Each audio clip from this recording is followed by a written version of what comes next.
Hello friends, welcome to MMDN kitchen. இன்றைக்கி நம்ம kitchen என்ன பார்க்க போகிறோம்னா எல்லாருக்குமே ரொம்ப ஃபேவரட்டான பிரியாணி ரெசிபி தான் பார்க்க போகிறோம். ஒரு காட்டுக்கு ஒரு ராஜா தான் இருக்க முடியும். அதுமாதிரி பிரியாணி லவர்ஸ்க்குலாம் எப்போவுமே பிரியாணி தான் ராஜா. அந்த அளவுக்கு டேஸ்ட்டான பிரியாணி தான். எல்லாருக்குமே பிரியாணினா ரொம்ப பிடிக்கும். ஆனால் சில பேர் வந்து இந்த பெரிய அரிசி வச்சு பிரியாணி செய்கிறது தெரியாமல் ரொம்ப கஷ்டப்பட்டுட்டு இருப்பீங்க. இந்த வீடியோவில் அதை நாங்கள் சிம்பிளாக சொல்லித்தரோம். வீட்டில் கண்டிப்பாக ட்ரை பண்ணி பாருங்கள். எப்போவுமே குட்டீஸ்க்கு தான் பிரியாணி பிடிக்கும். இந்த வீட்டில் பெரியவங்களாம் பிரியாணியே வேண்டாம் அப்படின்னு சொல்லுவாங்க. ஆனால் இந்த பிரியாணி நீங்கள் செஞ்சு கொடுத்தீங்கன்னா சாப்பிட்டுட்டு அவங்களே திரும்ப கேட்பாங்க. அந்த அளவுக்கு சூப்பராக இருக்கும். சிக்கன் எடுத்து வச்சுட்டு என்ன செய்கிறதுன்னு தெரியாமல் யோசிச்சுட்டு இருக்கீங்களா? அப்போ ஒரு வாட்டி இந்த பிரியாணி செஞ்சு ட்ரை பண்ணி பாருங்கள். எப்போ சிக்கன் எடுத்தாலும் பிரியாணி மட்டும்தான் செய்வீங்க. அந்த அளவுக்கு டேஸ்ட்டாக இருக்கும். வாங்க வீடியோக்குள்ளே போகலாம். எப்படி பிரியாணி செய்யுதுன்னு பார்க்கலாம். ஃபஸ்ட்டு நம்ம பிரியாணி செய்யறதுக்கு குக்கரை எடுத்து அடுப்பில் வச்சுக்கலாம். நம்ம பிரியாணி செய்ய போகிறதுனால நம்ம நிறையாவே எண்ணெய் ஊற்றிக்கலாம். ஒரு 2 இல்லை 3 ஸ்பூன் கிட்டே எண்ணெய் ஊற்றிக்கோங்க. எனக்கு அளவு தெரியுதுனால நான் அப்படியே ஊற்றிக்கிறேன். நெய் வந்து 2 ஸ்பூன் ஊற்றிக்கலாம். உங்களுக்கு நெய் ரொம்ப பிடிக்கும் அப்படின்னா கூட நீங்கள் அதிகமாக கூட ஊற்றிக்கலாம். அதெல்லாம் பிரச்சனை கிடையாது. பிரியாணி இலை, பட்டம், லவங்கம், ஏலக்காய் இது எல்லாமே இதில் ஆட் பண்ணிக்கலாம்.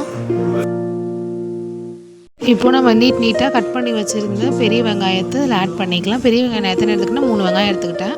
வெங்காயத்தை இந்த மாதிரி கட் பண்ணுங்கள். இப்போ தான் டேஸ்ட்டும் நல்லாயிருக்கும். இந்த மாதிரி நல்லா வதங்கும். இப்போ நல்லா வதக்கி விட்டுக்கலாம்.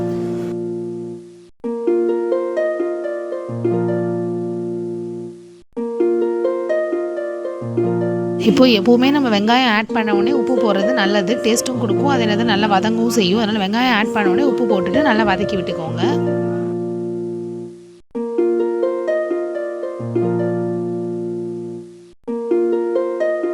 இப்போது வெங்காயம் நல்லா வதங்கினதுக்கப்புறமா இது கூடவே நம்ம ரெடி பண்ணி வச்சுருந்தா இஞ்சி பூண்டு பேஸ்ட்டையும் ஆட் பண்ணிக்கலாம். இஞ்சி பூண்டு பேஸ்ட் ஏன் அந்த கலரில் இருக்குன்னா நம்ம வந்து இது கூடவே சேர்ந்து பச்சை மிளகாவும் போட்டு அரைச்சிருக்கோம். பச்சை மிளகாவை இது கூடவே போட்டு அரைக்கிறது இன்னுமே நமக்கு டேஸ்ட்டு கொடுக்கும். அதனால் பச்சை மிளகாவை இதிலே போட்டு அரைச்சிக்கலாம். இஞ்சி பூண்டு பேஸ்ட் வந்து ஒரு 2 கைப்பிடி போடுங்க. அது போதும். போட்டுட்டு நல்லா வதக்கி விட்டுக்கலாம். நார்மலாக வெறும் இஞ்சி பூண்டு பேஸ்ட்டு போட்டு அரைக்கிறத விட இந்த மாதிரி இது கூட பச்சை மிளகா ஆட் பண்ணால் இன்னும் நல்லா டேஸ்ட்டு கொடுக்கும். நீங்களும் வீட்டில் ட்ரை பண்ணி பாருங்கள். கண்டிப்பாக அது நல்லாயிருக்கும். நம்ம அப்படியே போகிறத விட இது இன்னும் கொஞ்சமே பெட்டராக தெரியும்.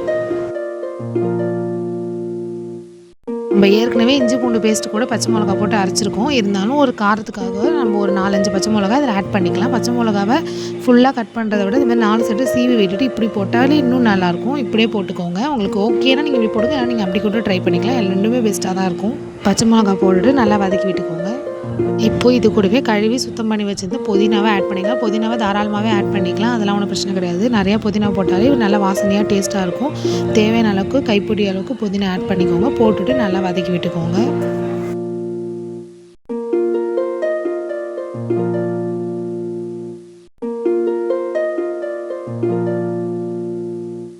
இப்போ இது கூடவே நம்ம அரைச்சி வச்சிருந்த தக்காளி ஆட் பண்ணிக்கலாம். தக்காளியை அப்படியே சேர்க்கறத விட அரைச்சி சேர்த்தா வாயில் ஆப்பிடாமல் இருக்கும். சின்ன பசங்களும் விரும்பி சாப்பிடுவாங்க. அது மட்டும் இல்லாமல் இன்னும் டேஸ்ட்டும் நல்லா கொடுக்கும். தக்காளி ஆட் பண்ணிவிட்டு நல்லா வதக்கி விட்டுக்கோங்க. தக்காளி வந்து நல்லா புளிப்பு கொடுக்கணுன்றதுக்காக ஒரு 5 தக்காளி எடுத்துக்கோங்க. 5 தக்காளியுமே அரைச்சி இதில் ஊற்றிக்கோங்க. அடுப்பு வந்து லோ ஃப்ளேம்லேயே வச்சு வதக்கி விட்டுக்கோங்க. நீங்கள் பக்கத்துலேயே இந்த பாத்துக்கிழமை இருந்தால் ஃபுல்லாக வச்சுக்கோங்க. அப்படி இல்லை லோ ஃப்ளேமில் வச்சுக்கோங்க. நம்ம தக்காளி அரைக்கிறோம்ல அந்த மிக்சியிலே அதில் அடியில் இருக்கிற தண்ணியும் இதில் கொஞ்சோண்டு ஆட் பண்ணி ஊற்றிக்கலாம். இப்போது தக்காளியை ஊற்றிட்டு நல்லா வதக்கி விட்டுக்கோங்க. அது அடி பிடிக்காத அளவுக்கு நல்லா வதக்கி விட்டுக்கோங்க. அப்போ தான் டேஸ்ட்டும் நல்லா கொடுக்கும். இந்த அளவுக்கு நல்லா எண்ணெய் தனியாக பிரிஞ்சு வர அளவுக்கு அடுப்பு லோ ஃப்ளேம்லேயே வச்சு நம்ம அப்படியே விட்டுடலாம். அது மட்டும் இருக்கும். இப்போ பாருங்கள், பார்த்தாலே நமக்கே டெம்ட் ஆகுது. ஒரு சிக்கன் கிரேவி பக்குவத்துக்கு வந்துருச்சு. இந்த கன்சிஸ்டன்சியில் நம்ம தேவையான மசாலாலாம் ஆட் பண்ணிக்கலாம். ஃபஸ்ட்டு காரத்தூள் வந்து 2 ஸ்பூன் ஆட் பண்ணிக்கோங்க. உங்கள் காரத்துக்கு ஏற்ற மாதிரி ஆட் பண்ணிக்கோங்க.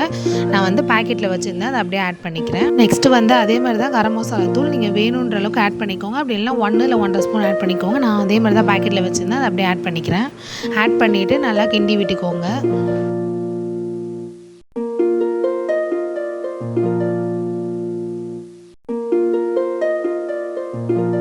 இப்போ இது கூடவே மஞ்சள் தூள் 1/2 ஸ்பூன் ஆட் பண்ணிக்கலாம். இப்போ நல்லா கிண்டி விட்டுக்கோங்க. இப்போ வந்து தேவையான அளவுக்கு உப்பு ஆட் பண்ணிக்கோங்க. நம்ம ஏற்கனவே இதில் உப்பு ஆட் பண்ணியிருக்கோம். அதனால் டேஸ்ட் பண்ணி பார்த்து பத்தலைனா மட்டும் ஆட் பண்ணிக்கோங்க. உப்பு ஆட் பண்ணிட்டு நல்லா வதக்கி விட்டுக்கலாம்.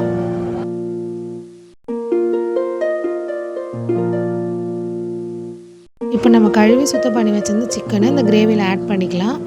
சிக்கனை போட்டுட்டு சிக்கனும் கிரேவியும் மிக்ஸ் ஆகிற அளவுக்கு நல்லா வதக்கி விட்டுக்கோங்க.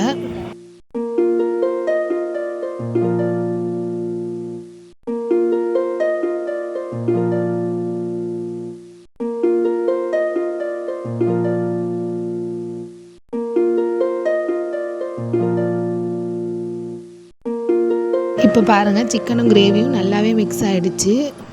இதே மாதிரியே அடி பிடிக்காம அடுப்பை லோ ஃப்ளேம்லேயே வச்சு நல்லா கிண்டி விட்டுட்டே இருக்கலாம். இப்போது இந்த அளவுக்கு சிக்கனும் கிரேவி நல்லா மிக்ஸ் ஆனோடனே இப்போ வந்து நம்ம ஏற்கனவே ஊற வச்சிருந்த அரிசியை இது கூடவே ஆட் பண்ணி நல்லா கிண்டி விட்டுக்கலாம். இப்போ ஏற்கனவே எப்படி சிக்கனும் கிரேவி மிக்ஸ் ஆகிற அளவுக்கு கிண்டணுமோ அதே மாதிரியே இப்போது சிக்கனும் சாதமும் மிக்ஸ் ஆகிற அளவுக்கு அரிசியும் மிக்ஸ் ஆகிற அளவுக்கு நல்லா கிண்டி விட்டுக்கலாம்.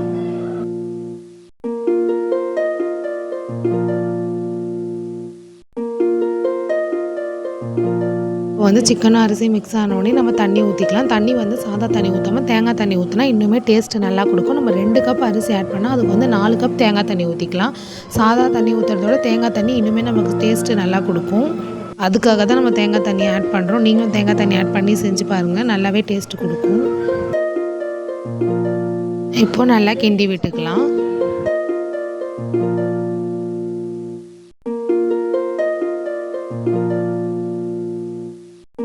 இப்போ நம்ம தண்ணி ஆட் பண்ணதுனால உப்பு பத்தாமல் இருக்கும். அதனால் தேவையான அளவுக்கு டேஸ்ட் பார்த்துட்டு இன்னும் கொஞ்சம் உப்பு ஆட் பண்ணிக்கலாம். இப்போ அவ்வளோதான், நம்ம பிரியாணிக்கு தேவையான எல்லாமே ஆட் பண்ணியாச்சு. இப்போ நம்ம குக்கரை மூடி விசில் போட்டுக்கலாம்.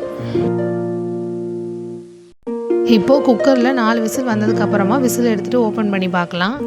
இப்போ பாருங்கள், ஓப்பன் பண்ணி பார்த்தோன்னே பிரியாணி சூப்பராக ரெடி ஆகிருக்கு. வீட்டிலே பிரியாணி செஞ்சு சாப்பிடணும்னு ஆசைப்படுறவங்க இந்தமாதிரி ட்ரை பண்ணி பாருங்கள். முக்கியமாக பேச்சுலர்ஸ் பிரியாணி சாப்பிடணும்னு ரொம்ப ஆசைப்படுவீங்க. ஹோட்டலில் போய் வாங்கி உடம்புக்கு எடுத்துக்காமல் இந்தமாதிரி வீட்டிலே ட்ரை பண்ணி பாருங்கள், சூப்பராக இருக்கும். எனக்கு பிரியாணியே செய்ய தெரியாதுன்னு ஃபீல் பண்ணுறவங்க கூட இந்த பிரியாணி கண்டிப்பாக செஞ்சுருவீங்க. எல்லாருமே வீட்டில் ட்ரை பண்ணி பாருங்கள், சூப்பராக இருக்கும். ட்ரை பண்ணி பார்த்துட்டு கமெண்ட்டில் சொல்லுங்கள். தேங்க்யூ ஃபார் வாட்சிங்.